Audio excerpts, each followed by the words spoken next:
This is the After Party, live with Kim McAllister. Pick a couch, grab a drink, and settle into the conversation.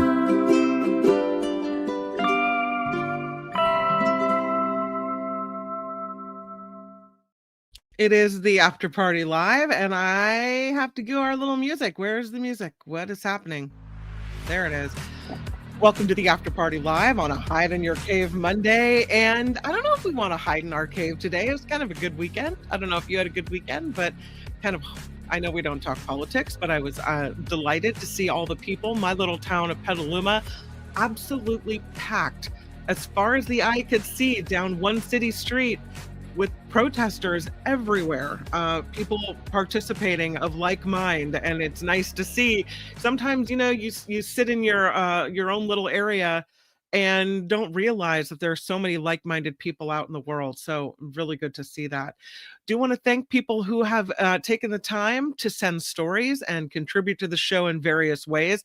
I have a story from teacher Lori today two of them actually that we'll talk about.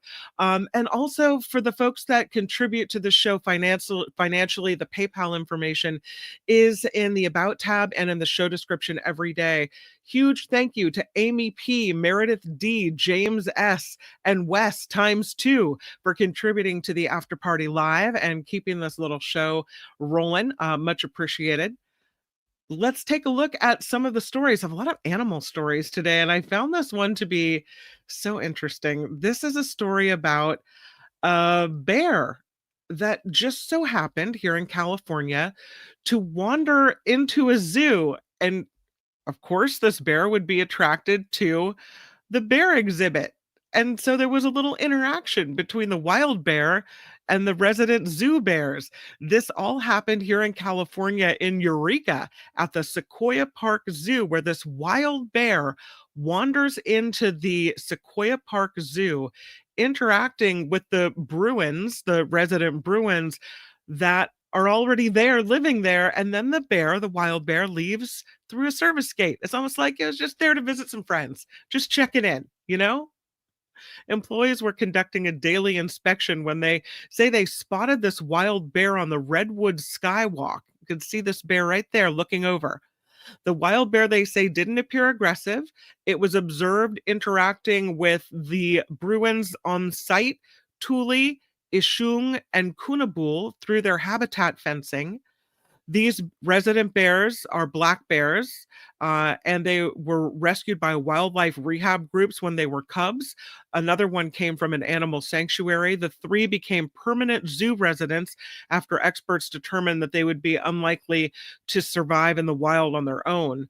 The Eureka Police Department personnel and a warden from the California Department of Fish and Wildlife responded to the zoo, but they say, listen, at no point did this wild bear, enter any animal habitats.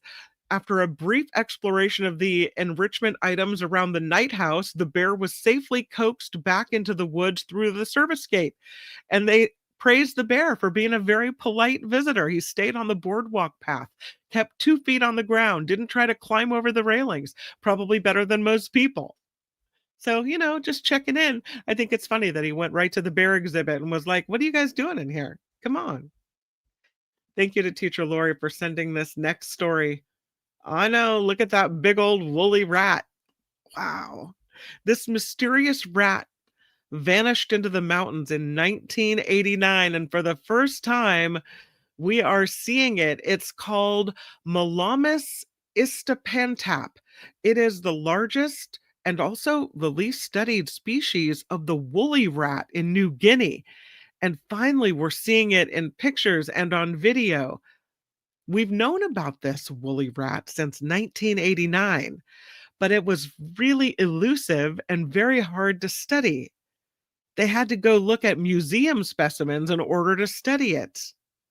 But now, indigenous people in New Guinea say that they are having a little more knowledge about this creature, that they're seeing it a little bit more.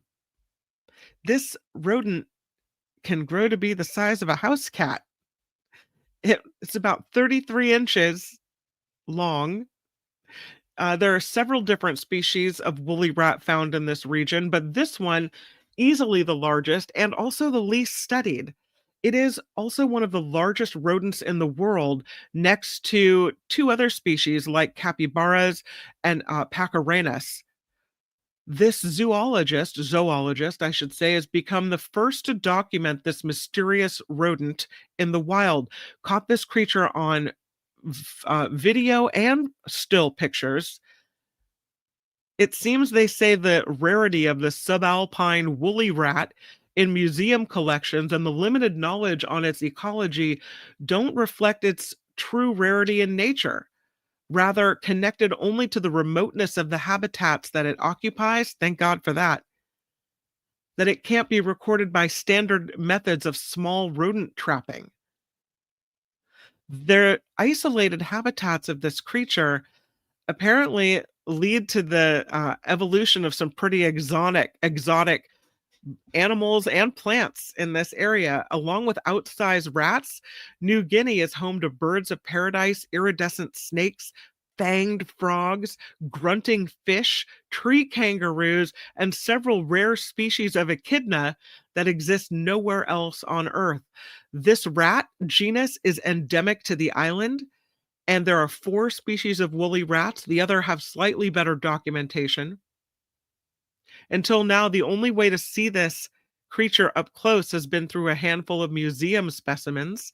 They say this giant rat mostly eats ferns and lives in mossy forest lands or grasslands near the mountains. It is able to climb trees, even though it's a biggin, if it needs to escape predators. Its thick, shaggy fur keeps it from feeling the chill at higher elevations. So interesting. The Istenpantop is local indigenous language for living above, or it is on the top. So they had hunters tell them where they could most likely find these giant rats. And they set up a camera trap on a fallen log over a stream in a dense forest on top of a mountain. And they ran the camera for 8 nights until they found one with shining eyes staring into the camera as it ran across a log. So now we have a little more information to go on. Thanks, Teacher Lori. This story, not a fan. As a matter of fact, gives me the creepy creepers. These venomous snakes are found in all kinds of weird places, but slithering across your foot in the car, just say no. It happened in New South Wales, Australia. A venomous tiger snake slithered across this man's foot while he was a passenger in a vehicle. His name is Tanny. Tanny says he was riding in the passenger seat of his car while a friend drove on the far south coast of New South Wales when he felt something touch his bare foot. He said, I felt something on my feet. I looked down and this large snake was just across my feet. I yelled out to my friend, stop the car, get the dog, and jump out. He said it gave me a hell of a fright. The car had been sitting idle in the driveway of his home in Tilba for about 6 weeks. He'd been visiting family prior to this incident. So he had to contact the snake rescue, which dispatched this man and his daughter who do the snake taming to the scene. Both of our family members are trained snake handlers, and they were able to remove the snake, identified as a 5-foot-long tiger snake. They are highly venomous. They have known to be aggressive in the wild. They say we've pulled snakes out of homes and hidden behind furniture, but this is our first car. They say it wasn't a close call. There was no hint of the snake biting, and it was actually pretty easy to catch. They think the snake likely entered this car while pursuing some rats during the time the vehicle was out of use. So it was there for good reason. You just don't want it slithering across your bare feet. No thanks. Here's a story out of California. You know, the otters that have really kind of taken over in the Santa Cruz Bay, and they like to go surfing with the people. Yeah, they're back. They are back. Here's the I story. went out to catch some waves Tuesday evening at Steamer Lane, one of the most popular surf spots in Santa Cruz. But what started as a normal session quickly got wild. Be advised, they're flagging you down. There's a surfer in the water was bit by an otter. We're en route. All of a sudden, I feel this like nip on my foot, and I'm like, okay, that's not good. Roll over or like roll off my board, and look behind me. There's an otter on my board. Orduna says that after biting her, the otter took over her board for at least 20 minutes, and in the moment she didn't know what to do. Thankfully, another surfer was in the area and was able to help her call for help. And there's another surfer nearby, and I'm like, hey, can you like help me out? Like, there's like got bitten on my foot, and like there's an otter on my board. A full-blown water rescue operation soon followed. Witnesses say emergency services were in the area within minutes. Ben Coffey, who works for Santa Cruz Fire as a marine safety officer, helped Orduna get out of the water and away from the sea otter. You don't necessarily go out surfing thinking an otter is going to get on your board. But she was pretty calm overall and luckily wasn't hurt. This is actually nothing new here on the Central Coast. A couple of years ago, locals in Santa Cruz got familiar with Otter 841, a female otter who went viral and became famous for taking over multiple surfers' boards. About 2 years ago, I caught the first photo of 841 stealing a surfboard. Many residents are left wondering if this could be the same otter. Experts say it's hard to tell. For the record, no one knows if it's 841. There's no way of identifying her now. She used to have a tracker on her. Orduna left the water uninjured and with a smile on her face. She told us as a surfer, it's important to realize that you are a guest when in the ocean, and people need to respect that. Yeah, good story. And the otter is back, and so watch out if you're surfing steamers. You know, these things happen. I have another story that I wanted to share with you about the Taylor Swift vintage T-shirt. I don't know if you saw this story, but Taylor Swift wore a Monterey Bay Aquarium T-shirt. Speaking of otters, and I have a picture of it. I think I have a picture of it. And within 15 minutes, the phones were ringing at the Monterey Bay Aquarium, and the I have a picture of Taylor Swift. I thought I had a picture of the T-shirt. It's a cute T-shirt. It is adorable, but I'm telling you, how to have that much power and to be able to help like that. Wow, what an amazing thing to be able to do. So Taylor Swift wears this T-shirt, I should say, of a vintage T-shirt. And the museum, the Monterey Bay Aquarium, is flooded with phone calls with people wanting to buy this T-shirt.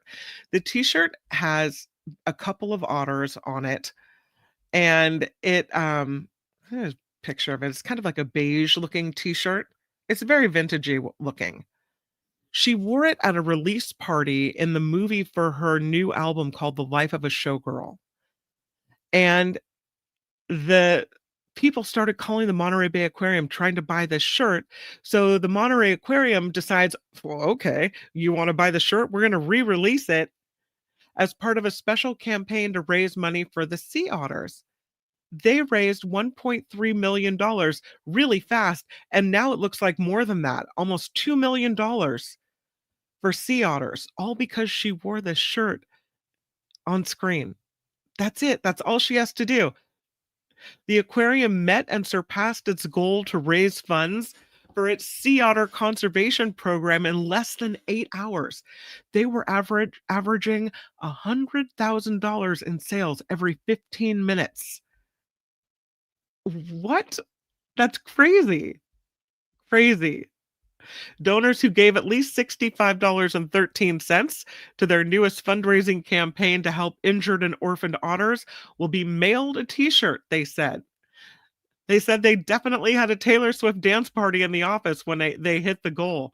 So the aquarium started accepting back orders. By Friday afternoon, they had raised more than $2 million.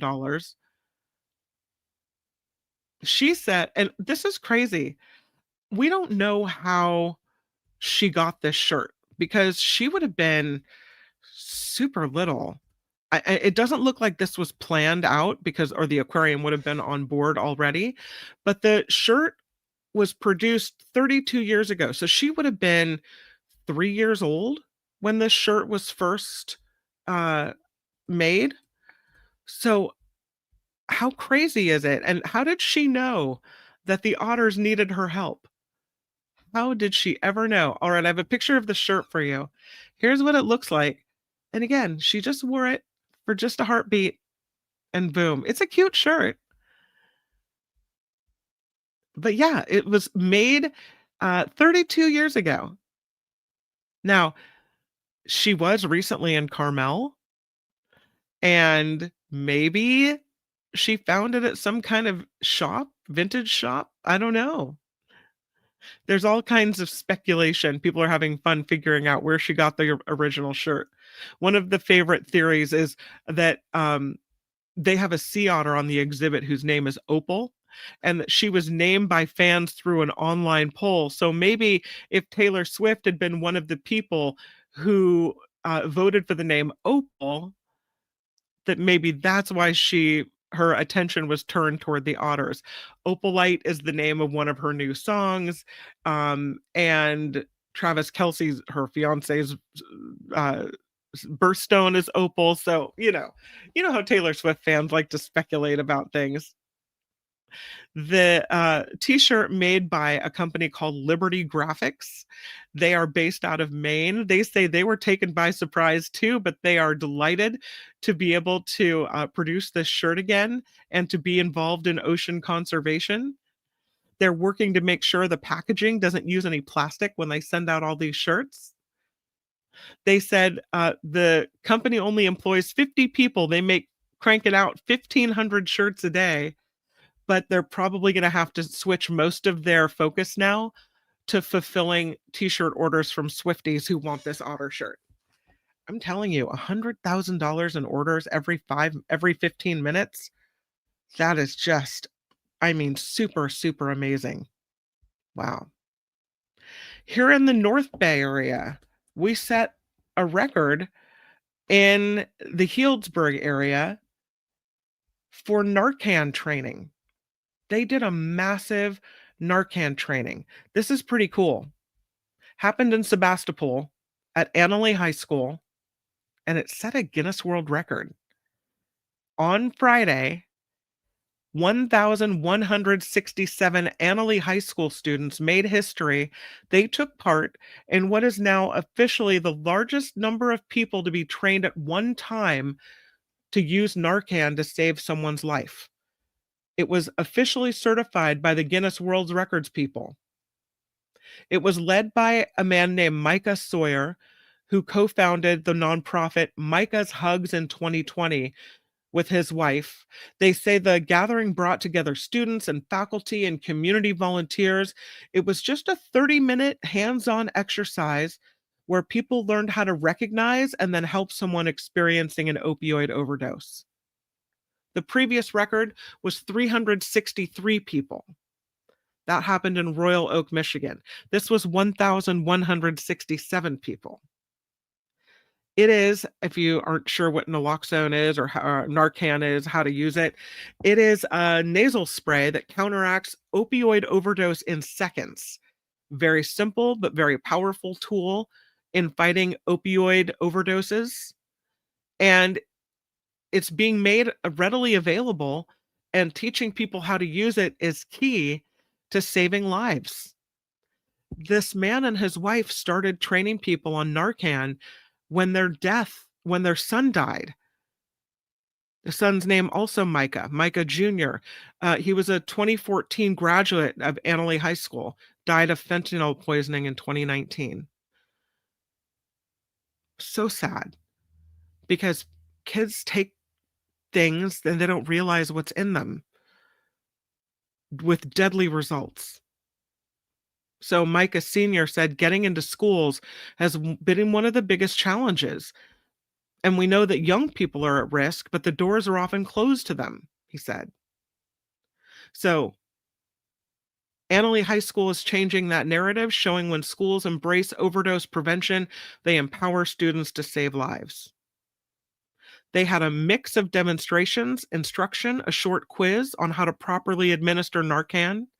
They used the time to recognize signs of an overdose and how to successfully administer the Narcan. They were told about the importance of using test strips that detect fentanyl in substances to protect themselves, which they say is often overlooked in discussions about prevention.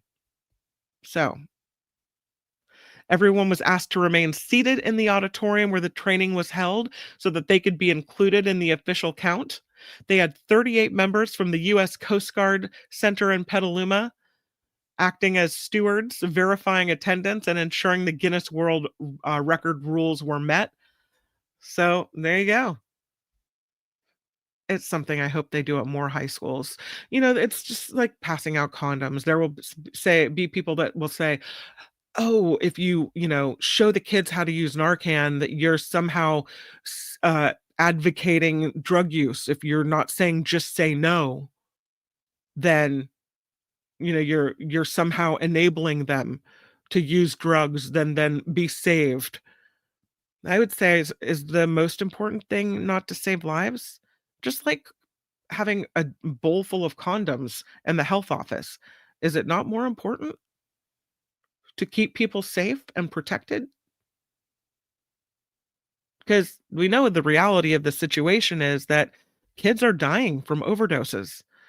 So to have so many people trained on how to prevent a death, think of the moms that won't be crying themselves to sleep at night for so many years to come. And the lives that will be able to be lived. So, congratulations to Annalee High School in Sebastopol. We should all be doing the same thing at all the high schools. All of them. So, maybe I'll put a phone call into Petaluma High to see if we can get them over there as well. Teacher Lori sent in this next story as well. And it's about mirror life. There are a lot of people saying, wait a minute, maybe we shouldn't be creating mirror life. It's all about these breakthroughs in synthetic biology, where scientists create mirror versions of natural molecules. The problem is, this could have big, big consequences for life on Earth. Yeah, maybe not something we want to tamper with. Mirror life. There's some things that maybe we just don't want to do. This is a hypothetical form of life using mirror-reflected molecular building blocks. The alternative form of life hasn't been discovered in nature, but they say certain mirror image components of molecular machinery have been synthesized in the lab. And we've been trying to do this since 2016, chemically synthesize a mirror image ribosome. And now scientists are coming out of the woodwork saying, we probably need to ban this from being done. No. So here's the gist of it. And you know this part. At its core, all living things have very similar DNA and proteins. The DNA has this right-handed twist to it. The DNA double helix bends around itself to the right whenever you're looking at plants, animals, or anything else. And proteins have a left-handed twist to them as well. And as far as we know, there really aren't any exceptions to this rule. But what if it were the opposite? Creating DNA that twists to the left and proteins that twist to the right could go from a thought experiment to becoming a reality. Now, dozens of very prominent scientists say this could be a huge, big deal, that life made with reversed DNA and protein, it's called mirror life, could wipe out all life on the planet. So How about we not do that? There's a synthetic biologist. His name is John Glass. He was one of the first people to help create the first living cell that had a synthetic genome. He wrote a piece to the Financial Times about mirror life. He said, to the best of our knowledge, our immune system produces very weak antibody responses against mirror molecules, if any. Having even one immune deficiency can cause a patient to die of overwhelming bacterial infections. A mirror bacterial infection might be like having many immune deficiencies at once. Contaminated areas could become irreversibly uninhabitable, compromising our agriculture and natural world. Huge numbers of people, animals, and plants could be wiped out, with some driven to extinction. That sounds bad, like really bad. So the technology isn't to the point where it would be possible to create mirror life. Probably another 10 years, maybe. But scientists are already saying it doesn't matter. Don't do it at all. A group of more than 150 ethicists and scientists gathered at a conference to say the steps need to be taken now to ensure that no one ever attempts to create this kind of mirror life. That laws need to be put in place immediately to ensure that nobody anywhere in the world tries to create this potentially devastating thing. They say we have to get ahead of this. So, I don't know. I mean, thank you, scientists, for looking ahead, right? Thank you, Teacher Lori, for the story. I think that we've known kind of a way to improve our brain health is to do crossword puzzles and to, thought teasers, to have conversations. The more you use your brain, the better it will be. Well, there's a new study. The better it will thrive, I should say. There's a new study that says brain training, this game, boosts a chemical linked to memory and attention. In my estimation, even if it's still one of these, we need to study this more, if we know that there's even a chance that we could increase our brain health, why wouldn't we do it? I mean, it seems to me, sure, sign me up. I'm going to sign my mom up. There's a new study that found that cognitive training programs can boost production of a brain chemical that plays a role in both memory and attention. Participants who completed game-like activities through this online subscription program called Brain HQ showed increased production of acetylcholine, which is sometimes called the pay attention chemical. The process that produces acetylcholine in the brain is called cholinergic system. Let me say it again. Cholinergic system. That's better. Cholinergic system. So there was a study done at McGill University in Montreal. They took 92 people aged 65 or older. All of them were healthy, so they hadn't been diagnosed with any cognitive disorder at all. And they split them into two groups of 46. Both groups were asked to spend a half hour a day doing an assigned activity on a computer or mobile device, and they did this for 10 weeks. People in the intervention group did Brain HQ exercises, while those in the control group played games just designed for entertainment. And then they used PET scans and radioactive tracers to measure acetylcholine production in people's brains at the beginning and at the end of the trial. And people in the Brain HQ group had a 2.3% increase in acetylcholine production in the anterior cingulate cortex. That is the part of the brain important for learning for memory, for attention, and executive function. And those in the control group, they did not have a significant change. It's important because this research is the first of its kind to show that brain training exercises have the capability to offset a natural decline in function. They say people always ask, how can I keep my brain sharp? Well, there are things, according to researchers, that you can do that have a positive impact on your brain health. At one point, the researcher said they believed that there was a positive impact and things you could do. Now they're even more sure about what they're seeing, that brain training has a profound impact on the health of key brain chemical systems. This whole Brain HQ website has been the subject of more than 300 studies. Last year, there was one in the journal Healthcare that linked select Brain HQ exercises to faster visual processing speed in older adults as well. So, they said when they did this study, the most recent one, they wanted to see how brain exercises were changing the brain in a more fundamental way, looking at this chemical system that's crucial for attention, memory, and learning, and also drives plasticity.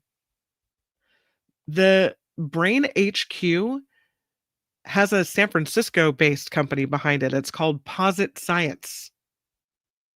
So, I'm gonna log in to Brain HQ. Should we check it out? Might as well. Raising the bar on brain training. They have free exercises you can do, or you can subscribe for full access. It's $14 a month or $8 a year, $96 a year, $8 a month if you buy a yearly thing. And you can add family members at a discount. You can purchase a 10-week Zoom-based class. I think it's interesting. I mean, even if you're talking about boosting chemicals responsible for attention, if you have a kid with ADHD, perhaps that could help. So, yeah, brainhq.com is the website. I'm looking at it right now. Brain training, a personalized program that supports your brain training goal. You can track your progress, track your features, all kinds of things on here. So, and they do have some free things on there as well. So brainhq.com. I think it's worth checking out. This next story kind of broke my heart. There is a poll, sadly, that shows kids aren't really playing outside as much anymore. I mean, I guess we knew that in a way because video games and computers, the days of taking off on your bike and being back by dinner seem to have fallen by the wayside. But this new poll shows 1 in 10 American kids rarely play outside. Yikes.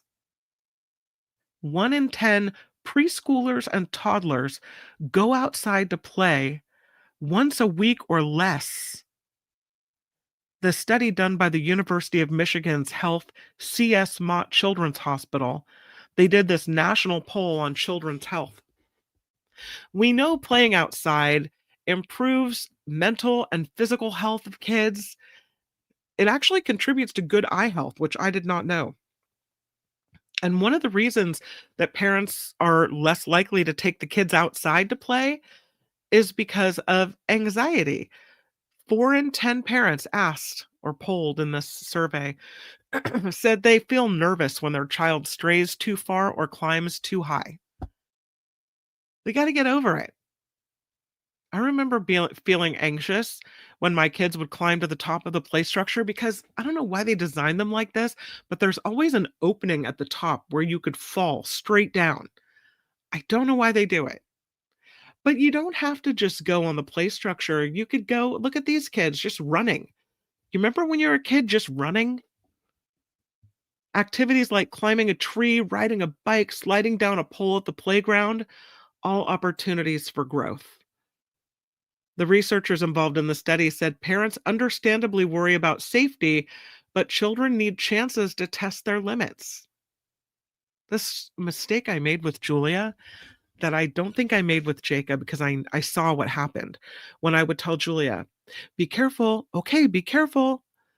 And she was afraid to try anything or do anything because I was so like always, telling her to be cautious. So I didn't do that with him.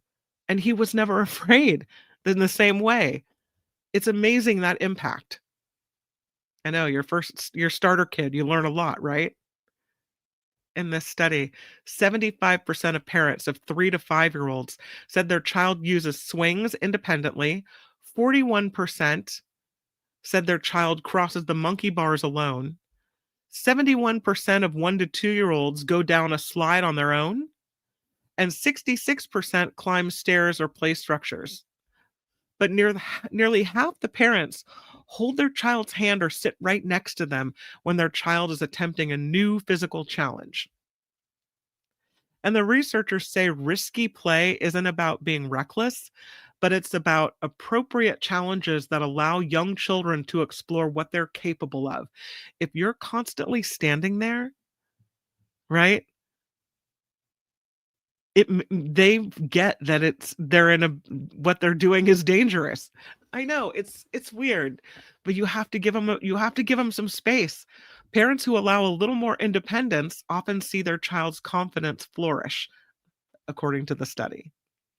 So the researchers encourage parents to let their children take the lead in playtime rather than trying to guide them to play the correct way.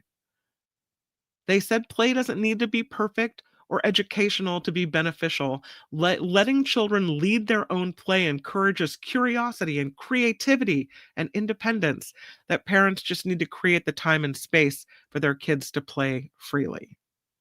So on a typical day, the poll found about 88% of kids will engage in physical play like running, jumping, or climbing. 68% will take part in pretend or make-believe play. Nearly a third of parents say their child engages in media play, like video games, and 3 in 5 say their kid watches TV or videos every single day. We have a rule in my house. I'm not saying my rules are the best rules, but you only get to play video games and, look at Roblox or look at your screen on the weekends. A weekday, that's for after school activities and homework. And they are so good now, they don't even ask during the week to use their screen unless they have to use it for school. Researchers said play is the key to how young children learn and develop. It starts in infancy with parents playing peekaboo, and as kids get older, they create their own version of play. The findings of the study suggest many families could support healthier development by encouraging a wider variety of play experiences. And while phones and tablets are convenient, and it's understandable that people rely on them at times, it's important to be mindful of how much time is spent in media play and to create opportunities for more active, imaginative, and social play. The poll involved more than 700 parents with at least one child aged 1 through 5. So, how sad is that? 1 in 10 American kids rarely play outside. Wow. Gotta get out there and play in the world. All right, it is time for Hide in Your Cave Monday, and today we are going to Mississippi. Yeah, I found this cave. Did you know they have brewery caves in Mississippi? I know. Go in there, find a little forgotten beer. In Brownsville, Mississippi, back in the early 1850s to 1870s, the Brownsville No Black Brewery and the Brownsville Bluff Brewery were pretty prosperous.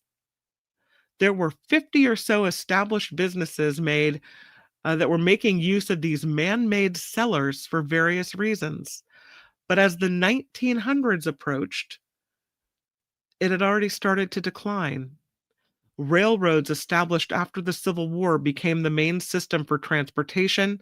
There was a fire that swept through Brownsville, and a highway was expanded in the 20s, and it now runs over the remains of what was once Brownsville. There are 7 or 8 caves with only one somewhat open for exploration.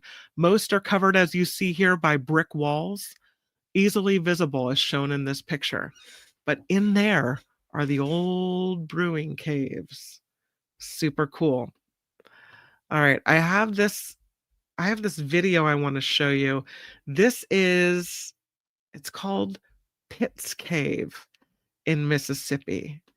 And I love the cave video. I'm super excited.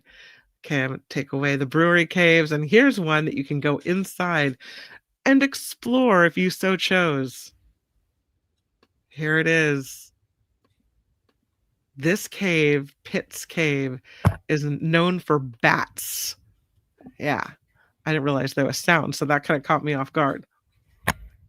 I might have to, I'll turn the sound off. So there's not a lot of thumping and bumping. Although we might not hear the bats screeching. Maybe we should keep the sound on. I don't know. Pitt's Cave is the longest cave in Mississippi. It is home to the biggest maternity colony of southeastern Myotis. Those are mouse-eared bats. Some of the bats that you'll find here include the big brown bat, the Brazilian free-tailed bat, Rafinesque's big-eared bat, and the tricolored bat. This is a full-on bat cave.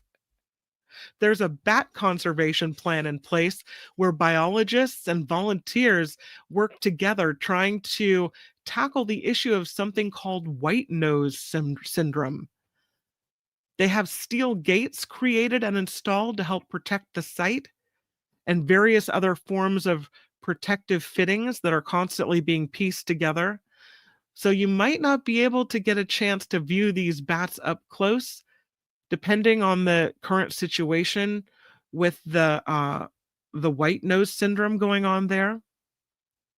But you can see this online, and here we are, Pitt's Cave. You can see some of the formations there like that up close, and the views. And I don't want to go in there anyway. If there's so many bats in there, I'll just look at the video. But I will say it is pretty cool. Look at all those formations.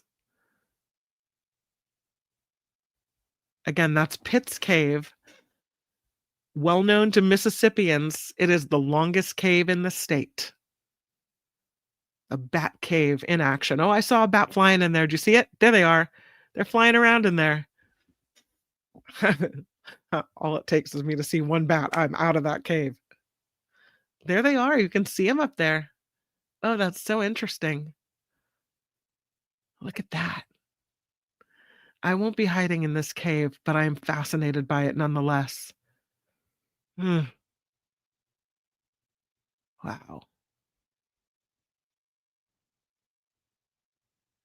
Boy, they're really getting up in those crevices. So again, that is Pitt's Cave. At least we can see the other bats flying out. Yikes. I try not to be scared, but I'm kind of scared. And that is Hide in Your Cave Monday. Thank you very much, Mississippi. We appreciate it. And we're not going into your caves. Nope, not today. Not today. Looking at the chat. Yeah. Debbie says, from Missouri, Carlsbad Caverns in New Mexico are my favorite. All right. Talking about roller skating, playing outside. Nolaphidian says, I've been to Mississippi and I don't miss it. Nope. Yeah. All right. Hide in Your Cave Monday. Thank you for playing along and hanging out in the cave with me. Tomorrow on the Mark Thompson Show, it is going to be David K. Johnston that will come on to the show. And we are always excited every Tuesday for that because he always has some amazing insights and things to say. Sorry, I'm very cognitive. I know you are. So I will see you tomorrow at 11 a.m. on the Mark Thompson Show. Thank you for hanging out with me today on the After Party Live, and I'll see you again tomorrow. Any suggestions or any stories that you feel like sending my way, please find me at kim@theafterparty.live. Kim at the afterparty.live. There it is right there. And thank you for the messages and the support. All right, everybody, make it the very best day, and I'll see you right back on YouTube tomorrow. Bye-bye. The After Party Live would like to thank the following contributors and viewers like you.